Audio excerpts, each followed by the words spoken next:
Perang Ukraina-Rusia, kemajuan militer dan teknologi Ukraina dalam beberapa hari terakhir, perang Ukraina-Rusia telah memasuki babak baru.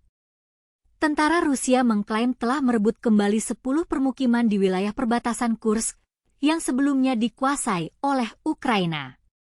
Namun, Presiden Ukraina Volodymyr Zelensky mengatakan bahwa serangan balik Rusia masih sesuai rencana. Serangan Ukraina ke wilayah Rusia pada akhir Agustus, Ukraina mengklaim telah menguasai sekitar 100 permukiman Rusia seluas 1.300 km persegi. Serangan mendadak ini diluncurkan pada tanggal 6 Agustus dan merupakan pertama kalinya tentara asing menguasai sebagian wilayah Rusia sejak Perang Dunia Kedua. Rusia melancarkan serangan balik. Rusia mengklaim telah menguasai 6 wilayah permukiman di Donetsk, Ukraina pada Jumat 6 September. Rusia menyebut telah melakukan serangan besar-besaran di wilayah tersebut. Namun, Zelensky tidak merinci sejauh mana operasi Rusia dan mengatakan bahwa serangan itu sesuai rencana. Program misil Ukraina. Sejak Rusia memulai perang Ukraina pada Februari 2022, militer Ukraina belum mampu melawan dengan senjata sendiri.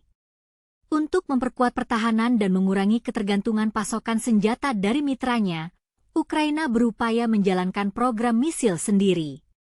Salah satu contoh adalah pesawat nirawak tempur Palyanyatsya yang dikembangkan oleh spesialis Ukraina selama 1,5 tahun. Pesawat nirawak tempur Palyanyatsya dilengkapi dengan mesin turbojet dan punya kecepatan yang jauh lebih tinggi daripada pesawat nirawak bermesin normal. Pesawat ini juga dilengkapi dengan sejumlah sistem navigasi.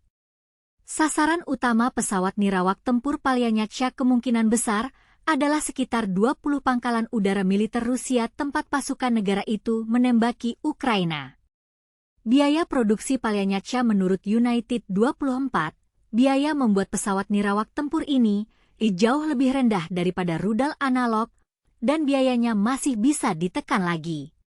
Namun, Serhiy Zgurets, CEO perusahaan media Ukraina Defense Express, mengatakan bahwa saat ini belum memungkinkan untuk menilai efektivitas Palyanyatsya secara akurat.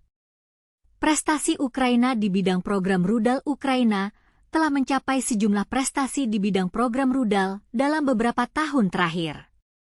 Misalnya, serangkaian senjata anti-tank, seperti Stugna dan Corsair, saat ini sedang diproduksi massal.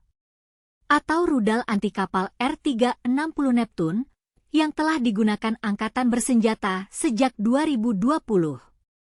Rudal Neptune memiliki hulu ledak seberat 150 kg dan jangkauan hingga 300 km. Pada 13 April 2022, salah satu peristiwa paling penting dalam perang Ukraina-Rusia terjadi. 2 rudal Neptune menenggelamkan kapal induk Rusia, Moskva. Pada tahun 2023, terungkap bahwa perancang Ukraina telah memodifikasi rudal laut Neptune menjadi versi yang mampu mengenai kapal dan target darat. Modifikasi rudal S-200 menurut laporan media, Ukraina juga mengerahkan rudal sistem pertahanan udara S-200 untuk menyerang jauh ke wilayah Rusia pada tahun lalu. Rudal-rudal ini kini telah dimodifikasi sehingga dapat juga mengenai sasaran darat.